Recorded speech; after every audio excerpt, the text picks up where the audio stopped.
911 operators, what's the most chilling call you've gotten? Babe, I'm at your mom's house and some people are robbing the place. They have masks on. We're hiding in the basement. My heart dropped, but I forced myself to follow protocol while typing the address into the system. Officers were already being dispatched. I'm sending someone there right now. Please stay quiet. How many people are there? At least 3. They keep yelling about money your mom supposedly has hidden. I could hear crashes and glass breaking through the phone.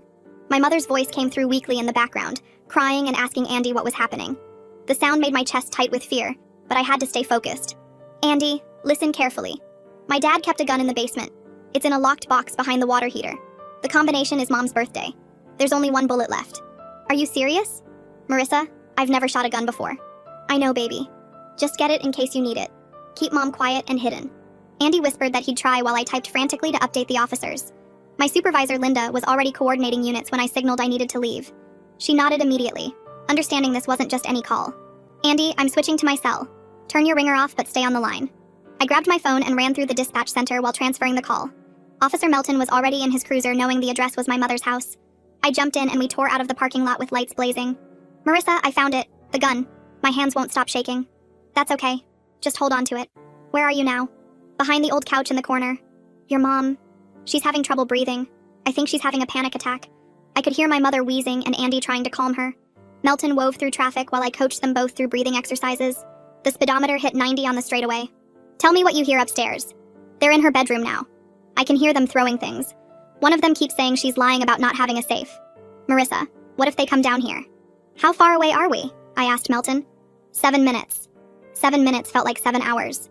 Through the phone, I heard footsteps moving across the floor above them. The intruders were getting more aggressive, yelling louder. One voice was particularly angry, screaming about being owed money. The basement door just opened. Andy breathed into the phone. My whole body went rigid. I heard the door creak and footsteps on the wooden stairs. Andy's breathing quickened, and my mother's soft crying became muffled like he'd covered her mouth. Get behind the furnace. Now. Don't make a sound. I heard shuffling as they moved. The footsteps were coming down the stairs slowly. Through the phone, I could hear one of the intruders talking. Check everywhere. She's got to have cash hidden down here somewhere. Melton radioed for backup, giving our estimated time of arrival as 4 minutes. 4 minutes that stretched like eternity as I listened to strangers ransacking my mother's basement. They were getting closer to Andy and Mom's hiding spot, throwing boxes and old furniture around. There's someone back there, a voice said. They found us. Andy whispered so quietly I almost couldn't hear him. Everything happened at once. I heard shouting and my mother screaming. Andy's voice changed from fear to determination as he yelled for them to stay back. There was scuffling and the sound of a struggle. I have a gun! Stay back! Stay back! Melton flew around the last corner and I could see my mother's house at the end of the street. 3 cars were in the driveway, including Andy's truck. Police cars were converging from multiple directions with sirens wailing. Drop your weapons! I heard Andy shout, though his voice was shaking. Someone laughed and said something I couldn't make out. There was more movement and my mother cried out again. Melton skidded into the driveway as 2 other units arrived simultaneously. Please, Andy begged. Just take whatever you want and leave. Give me the gun, old man. No. Stay back. Just as we screeched to a stop in the driveway, I heard it through the phone. 1 single gunshot. The echo of it rang in my ears as I threw myself out of the police car before Melton even got it fully stopped. My legs were already running toward the house and I could see officers rushing through the front door with their weapons drawn. The phone screen in my hand still showed the call connected, but there was nothing coming through now except dead silence. My badge was out before the officer at the door could grab me, but he still blocked my path with his arm across the doorway. I tried to push past him, but he held firm while shouting came from inside the house with police commands mixing with crashes and what sounded like furniture being thrown around. 2 shapes suddenly burst out the side door and I saw them clearly for just a second before they took off running across the yard. Black masks covered their faces, and they were sprinting full speed with 3 officers right behind them yelling for them to stop. That meant the 3rd one was still inside somewhere, and I still didn't know if Andy or Mom were hurt or worse. The officer blocking me finally got word through his radio and waved me in. I ran straight for the basement stairs while more officers searched the main floor. The basement door was wide open and I could hear voices down there but couldn't make out the words. I took the stairs 3 at a time and almost fell when I hit the bottom. Andy was sitting on the concrete floor with Mom pulled against his chest, and they were both shaking. So hard I could see it from across the room. The gun was on the ground about 5 feet away with 2 officers standing over it taking pictures. Andy looked up at me and his face was white as paper. He tried to talk but nothing came out at first, and I dropped to my knees beside them checking Mom for blood or injuries. She was crying and gasping for air, but I couldn't see any wounds on her. Andy finally managed to get words out and told me the guy came at him when he saw the gun. He said everything happened so fast that he doesn't even remember pulling the trigger, but the gun went off and everyone just froze for a second. He pointed at the wooden support beam near the furnace where a fresh hole showed where the bullet went in. Nobody got shot, but the sound was so loud in that small space that it scared everyone, and the intruders took off running back up the stairs. The paramedics came down with their bags and immediately started checking Mom's breathing and taking her blood pressure.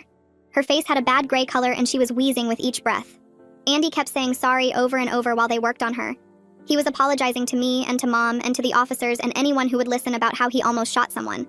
I held both of them and tried to tell him it was okay, but I felt sick knowing I was the one who told him about the gun. The paramedics said Mom was having a severe asthma attack brought on by the panic and stress. They got her inhaler from her purse upstairs and gave her several puffs while putting an oxygen mask over her face. The color started coming back to her skin, but she was still shaking bad. They wanted to take her to the hospital right away, but she kept shaking her head no and trying to talk through the mask. She wouldn't leave until she knew the house was safe and all the bad guys were gone. Detective Walt Gonzalez came down the stairs then with his notebook out. He was a big guy but moved real gentle around us and spoke soft when he asked if we were okay to answer some questions. He told us they already caught one of the intruders about 2 blocks away trying to hide behind a dumpster. Units were searching for the other 2 and setting up a perimeter around the neighborhood. Linda showed up while I was giving my statement about the 911 call and how I recognized Andy's voice. She put her hand on my shoulder and told me I did the right thing, even though I broke about 10 different protocols by leaving my station and getting personally involved. She said to take all the time I needed and not worry about coming back to work until I was ready. Andy was finally calm enough to talk to Gonzalez about what he heard while they were hiding. He said the intruders kept talking about money that someone told them Mom had hidden in the house. They seemed to know exactly when she would be home alone, because one of them mentioned that Tuesday nights were when she was always by herself. That made my stomach turn, because it meant someone had been watching her routine, or someone she knew had told them. The crime scene techs arrived with their cameras and evidence bags. They took dozens of pictures of the basement and carefully bagged the gun, along with a single shell casing on the floor. One of them used some kind of tool to measure the angle of the bullet hole in the beam and marked it with a little flag. We had to move upstairs while they processed everything, and that's when I saw what they did to Mom's room. Her jewelry box was dumped out on the bed and completely empty. The mattress was flipped against the wall and every drawer had been pulled out with clothes thrown everywhere. They even cut open the bottom of the mattress looking for hidden money. Mom started crying again when she saw it, and Andy had to help her sit down in the living room. The detective's radio crackled and he smiled for the first time since arriving. They caught the second intruder 3 blocks away trying to hide in someone's tool shed. The homeowner saw him jump the fence and called it in. When they searched him, he still had Mom's jewelry stuffed in his pockets, which made it real easy to connect him to the break-in. Mom finally agreed to go to the hospital after Gonzalez promised to have an officer stay at the house to keep it secure. I rode with her in the ambulance while Andy followed behind in his truck. The paramedics kept checking her oxygen levels and giving her more medicine through the mask on her face. Her hands were shaking so bad she couldn't hold the clipboard to fill out the forms. I had to write everything for her while the ambulance bumped along the road. She kept pulling the mask off to ask me if she did something wrong to make this happen. Every time she said it, my chest hurt worse than before. I told her over and over that none of this was her fault. The paramedics had to keep putting the mask back on because her breathing would get bad again without it. When we got to the emergency room, they wheeled her straight back to a bed. A nurse came in and started checking all her vitals while another one hooked up monitors. They gave her a shot of something that was supposed to help with the panic attack. Mom grabbed my hand so tight it hurt, but I didn't pull away. The doctor came in and looked at the small cuts on her hands from when the intruders pushed her down. He cleaned them up and put bandages on the worst ones. He said she would need to see someone about the trauma from what happened tonight. Andy finally made it to the room and stood in the corner looking lost. He kept apologizing to everyone who came in, even though nobody blamed him for anything. Detective Gonzalez showed up about an hour later with his notebook. He explained that Andy wouldn't face any charges because he was protecting himself and Mom. The gun situation was complicated, but since nobody got hurt, it would be okay. He said the district attorney would review everything, but self-defense was clear in this case. Mom finally fell asleep from the medicine they gave her. Andy and I sat in the uncomfortable hospital chairs watching her breathe. Neither of us talked much, but I could tell he was beating himself up about everything. The doctor came back and said Mom could go home in a few hours if someone stayed with her. We decided she would come to my apartment since her house was still a crime scene. The nurse gave us papers about follow-up appointments and trauma counseling resources. We helped Mom into Andy's truck when they discharged her around 4 in the morning. She was still pretty out of it from the medicine, but at least she was breathing normal again. Back at my apartment, I set Mom up in my bedroom while Andy and I took the couch. None of us could sleep even though we were exhausted. Every little noise made us jump and check the locks. When the sun came up, I made coffee and tried to get Mom to eat something. She just sat at the kitchen table staring at nothing and wouldn't touch the toast I made. Andy went to check on Mom's house and came back looking upset. He said there were news vans all over the street and reporters knocking on doors asking questions. Some of them had already figured out where I lived because 2 vans showed up at my apartment building that afternoon. The property manager had to call the cops to make them leave the parking lot. My phone started ringing non-stop with reporters trying to get our story. I had to turn it off just to get some peace. That's when someone knocked on my door saying they were a victim advocate named Meredith Allen. I looked through the peephole and saw a woman in business clothes holding an official-looking badge. She explained she was assigned to help us understand what would happen next with the legal stuff. She sat at my kitchen table and went through all these papers about our rights as victims. She said the guys who broke in would probably take plea deals to avoid trial. That meant we might not have to testify, which was good because Mom couldn't handle that. Meredith gave us her card and said to call if we needed anything or had questions. After she left, we tried to act normal, but nothing felt right. We ordered pizza for dinner, but nobody really ate much. Mom went to bed early saying she was tired, but I could hear her crying through the door. Andy and I tried to watch TV but couldn't focus on anything. When we finally went to sleep, I had the worst nightmare about that gunshot. In the dream, the bullet didn't hit the beam, and somebody died. I woke up gasping and sweating with my heart racing. Andy was already awake, just laying there staring at the ceiling. He pulled me close, but I could feel how tense he was. Neither of us went back to sleep that night. The next morning, Mom was sitting in the living room with her knitting needles, but she wasn't actually knitting anything. She was just holding them and staring at the wall.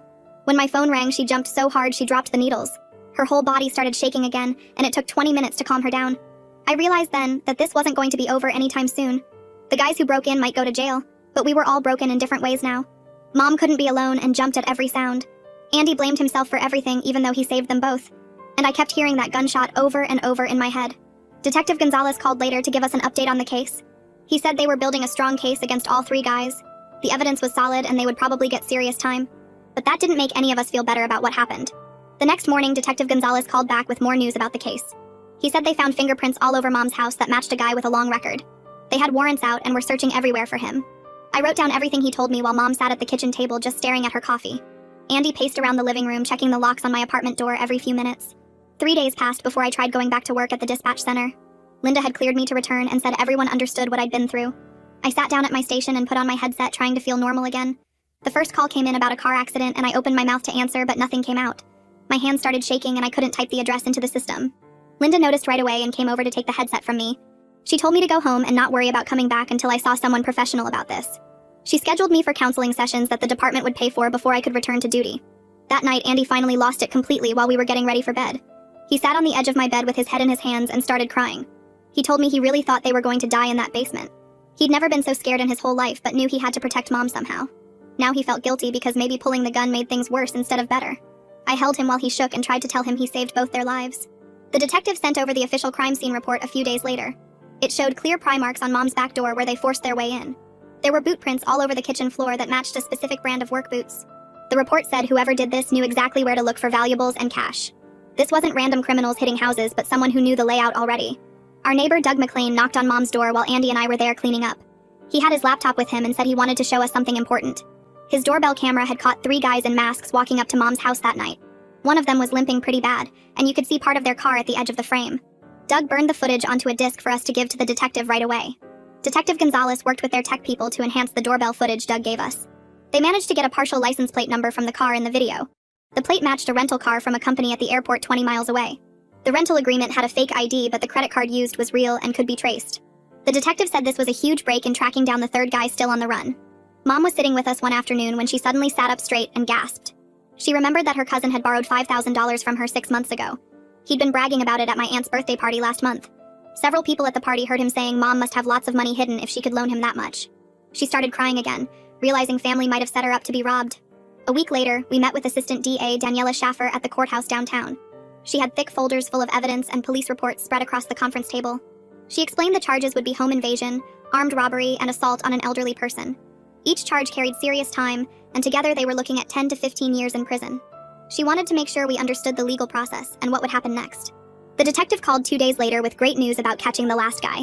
Someone had tipped off the police that he was hiding at his girlfriend's apartment across town. When they arrested him, he was wearing the exact same work boots that matched the prints from Mom's house. They also found some of Mom's jewelry in his jacket pocket that he'd kept as a trophy. I started seeing a therapist named Yvonne Witt, who specialized in helping people after violent crimes. She had a small office with comfortable chairs and didn't make me lie on a couch or anything weird. She taught me breathing exercises to use when I felt panic coming on. We talked about my guilt over telling Andy about the gun and how that one bullet could have killed someone. She helped me understand that I did what I had to do to save my family. Mom and Andy started their own therapy sessions too, but we didn't talk much about what happened in them. We were all dealing with this in our own ways and trying to get back to normal life. The therapist said it would take time, and we shouldn't rush ourselves to feel better. Some days were harder than others, but at least we were all still here and alive. Mom started her own therapy sessions with someone Yvonne recommended, but she couldn't relax even at my apartment. She'd get up 3 or 4 times every night to check the locks on all the doors and windows. The clicking sounds of her testing each lock became the soundtrack of our nights. She left every light on in the apartment because darkness made her shake and start breathing too fast. I'd find her sitting in the living room at 3 in the morning just staring at the door. Andy and I decided we needed to make Mom's house feel safer, so she could eventually go back. We called 3 different security companies before picking one that could install everything within the week. The installer spent 2 full days putting cameras on every corner of the house and motion sensors in the yard. Andy followed him around learning how everything worked while also adding extra deadbolts to all the doors. He reinforced the basement door with a steel bar and replaced the flimsy lock with something heavy-duty. The back door where they broke in got completely replaced with a solid metal security door. Andy spent another 3 days installing bars on the basement windows even though the installer said it wasn't needed. He couldn't sit still and needed to keep his hands busy doing something that felt useful. Detective Gonzalez called me while Andy was drilling another bracket into the window frame. He'd been digging through records and found something that made my stomach drop. One of the intruders had worked for a handyman service Mom hired last year to fix her gutters. The guy had been in her house at least 4 times and knew exactly where everything was. The detective had pulled the work orders showing this guy had access to Mom's basement and attic. He'd probably been planning this for months after seeing what Mom had in the house. The detective drove over to interview Mom's cousin, who'd been bragging about the money he borrowed. The cousin sat in the interview room sweating and swearing he never meant for anything bad to happen. He admitted he'd been drunk at my aunt's party and running his mouth about Mom having cash. He gave the detective a list of everyone who was there when he was talking about it. There were 12 names on that list, and 3 of them had criminal records for theft. Andy and I weren't doing much better with our own problems after everything that happened. We'd barely touched each other since that night and couldn't even sleep in the same bed. The counselor we started seeing said this was normal after trauma, but it didn't feel normal. We sat on opposite ends of her couch learning how to talk about what scared us. Andy finally told me he still felt the weight of that gun in his hand every night. I admitted I felt guilty for putting him in danger by telling him about the gun. The counselor taught us ways to support each other without trying to fix everything. Daniela Schaffer called with news about the case moving forward with the prosecutor's office. 2 of the intruders had been offered deals if they'd testify against the 3rd guy who planned everything. Their lawyers were telling them to take 5 years instead of risking 15 at trial. The ringleader was looking at the most time since he had prior convictions for similar crimes. His lawyer was trying to negotiate, but Schaffer said she wouldn't go below 8 years. The deals had to be decided within 2 weeks or they'd all face trial together. Mom finally felt ready to try going back to her house after 3 weeks at my apartment. We drove there on a Sunday morning when the street would be quiet and less scary. She made it to the driveway before her whole body started shaking and she couldn't breathe right. I called Meredith Allen, who came within 20 minutes to help us through it. She sat with Mom in the car talking about gradual exposure and taking small steps. She suggested we start by just driving by the house without stopping for a few days. After another week of therapy and driving past the house, I went back to work. Linda put me on light duty, answering only non-emergency calls about noise complaints and parking issues. My hands stayed steady for the first few calls, but then a real emergency came through. A woman was calling about her ex-boyfriend trying to break down her door. My hands started shaking so bad I could barely type, but I forced myself to breathe like Yvonne taught me. I got through the call and sent officers to help her without freezing up. Linda watched from across the room and gave me a small nod when I finished. The grand jury met 2 weeks later and indicted all 3 intruders on multiple felony charges. Daniela Schaffer explained they were charged with home invasion, assault on an elderly person, and armed robbery. She said if they didn't take the plea deals, trial would probably be 6 months away. The judge set high bail amounts that none of them could pay, so they stayed locked up. We decided to try taking Mom into her house with all of us there for support. She made it through the front door and stood in the living room for about 10 minutes. When she saw her bedroom with the mattress still flipped and drawers pulled out, she started crying. Andy and I spent the rest of the day putting everything back while Mom sat on the porch. We worked together fixing her room and trying to make it look normal again. Andy started waking up screaming that same week and couldn't go back to sleep without checking every door and window in my apartment 3 times. He'd sit at the kitchen table at 2 in the morning just staring at his hands, and when I asked what was wrong, he'd just shake his head. After the 4th night of this, I called around and found a therapist who specialized in trauma and had an opening the next day. Andy didn't want to go, but I drove him there anyway, and waited in the parking lot while he went inside. When he came out an hour later, his eyes were red, and he told me the therapist said he had PTSD from what happened in the basement. The doctor prescribed something called trazodone to help him sleep, and told him to come back twice a week to work through what he was feeling about almost shooting someone. 2 days later, Daniela Schaffer called to tell us the ringleader's lawyer wanted to meet about a possible plea deal. We sat in her office while she explained he was willing to plead guilty to all charges if we'd agree to 8 years in prison, instead of going to trial where he might get 15. She said the other 2 guys had already agreed to testify against him in exchange for 5 years each, but we had to decide about the main guy within a week. Mom's hands shook when she heard we might have to testify at trial and describe everything that happened that night. Andy and I looked at each other knowing neither of us wanted to put her through that, but 8 years didn't seem like enough for what they did. Schaffer said she understood our anger, but reminded us that trials don't always go the way we expect, and juries can be unpredictable. I went back to work the following Monday, and Linda had me start with just administrative stuff and low-priority calls. My hands stayed steady through 3 noise complaints and a lost dog report, but then a real emergency came through. A woman was calling because someone was breaking into her house while she was hiding in the bathroom with her kids. My whole body went cold and my hands started shaking, so bad I could barely hold the headset. I forced myself to breathe the way Yvonne taught me and typed the address into the system while telling the woman help was coming. I stayed on the line with her for 12 minutes until officers arrived and arrested her ex-husband who was drunk and trying to get his stuff back. Linda watched the whole thing from her desk, and when I hung up, she came over and said I did great and was ready for full duty again. We spent 3 days going back and forth about the plea deals before finally deciding to accept them. Mom couldn't handle the idea of sitting in the same room as those men and having to tell strangers what happened while they stared at her. Andy said he didn't care about the length of the sentence as long as they went to prison, and we never had to see them again. I called Schaffer and told her we'd accept the deals, and she scheduled the plea hearing for the following week. The courtroom was smaller than I expected, and we sat in the second row behind the prosecutor's table. All 3 men were brought in wearing orange jumpsuits and shackles on their ankles and wrists. They kept their heads down while the judge read through the charges and asked each one if they understood what they were pleading guilty to. The ringleader went first and admitted to planning the whole thing after hearing about Mom having money from someone at a party. He said he recruited the other 2 guys and picked that Tuesday night because he knew she'd be alone. The judge accepted his guilty plea and sentenced him to 8 years in state prison with no possibility of early release for 5 years. The other 2 pleaded guilty next and got 5 years each like their deals promised. When the judge asked if there were any victim impact statements, Mom stood up and tried to speak, but couldn't get the words out, and sat back down crying. The judge then ordered all 3 to pay restitution for the damaged property and stolen jewelry totaling $12,000. Schaffer told us afterward that we'd probably never see that money since they didn't have any assets, but at least it was on the record. Mom started going back to her house during the day while I was at work just to water her plants and check the mail. She'd only stay for 20 minutes at first, but gradually worked up to an hour. After 2 weeks, she tried taking a nap on the couch and managed to sleep for 30 minutes before waking up in a panic. Andy or I would go with her in the evenings, and we'd sit on the porch drinking tea while she got used to being there again. One night, she stayed until 10 o'clock and said she wanted to try sleeping in her own bed soon. We helped her move some furniture around so the bedroom looked different, and bought new sheets and curtains to make it feel less like that night. She spent her first full night there 3 weeks after the plea hearing with Andy sleeping on the couch just in case she needed someone. 6 weeks after everything happened, Mom called to invite us for Sunday dinner at her house. She made pot roast and mashed potatoes, and we sat at her dining room table like we used to before everything changed. Nobody mentioned what happened in the basement or the men in prison or the nights we couldn't sleep. We just ate and talked about normal things like my work schedule and Andy's plans to build new shelves for Mom's garage. After dinner, we sat on the porch and Mom said she was proud of how we all got through this together. Andy and I had already been talking about getting married before all this happened, but we'd put everything on hold. That night after dinner, we told Mom we wanted to have the wedding next spring, and she started crying happy tears for the first time in weeks. We decided on a small ceremony in her backyard with just family and close friends, since none of us wanted a big production after everything we'd been through. Andy said the whole experience showed him that we could handle whatever life threw at us, and he wanted to make it official. 3 days later, Detective Gonzalez knocked on my door carrying a box of Mom's jewelry they'd recovered from the pawn shop where one of the guys tried to sell it. He asked how we were all doing, and I told him about Mom sleeping at her house again and our wedding plans. He said we should be proud of ourselves for how we handled everything, and that most families don't come out of something like this as strong as we did. Mom found the support group through Alan, who gave her a flyer about a weekly meeting at the community center for people who'd been through violent crimes. She went to her first meeting alone because she wanted to do something without us hovering over her all the time. The group met in a small room with folding chairs arranged in a circle, and about 12 people showed up that Tuesday night. Mom sat quietly listening to others share their stories about break-ins and muggings and assaults, until finally she raised her hand and talked about what happened in her basement. The woman next to her grabbed her hand when Mom's voice started shaking, and that small gesture helped her get through the whole story. After the meeting, 3 women stayed to talk with Mom and exchanged phone numbers with her. Within 2 weeks, Mom was carpooling with them to meetings, and they'd started getting coffee afterward at the diner down the street. She learned that one woman had been robbed at gunpoint in her own driveway, and another had her house ransacked while she was at church. They understood the fear of going home and the way every noise made your heart race.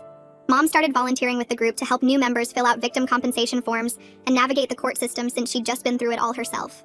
Linda called me into her office on a Thursday morning and told me to sit down, which immediately made me nervous.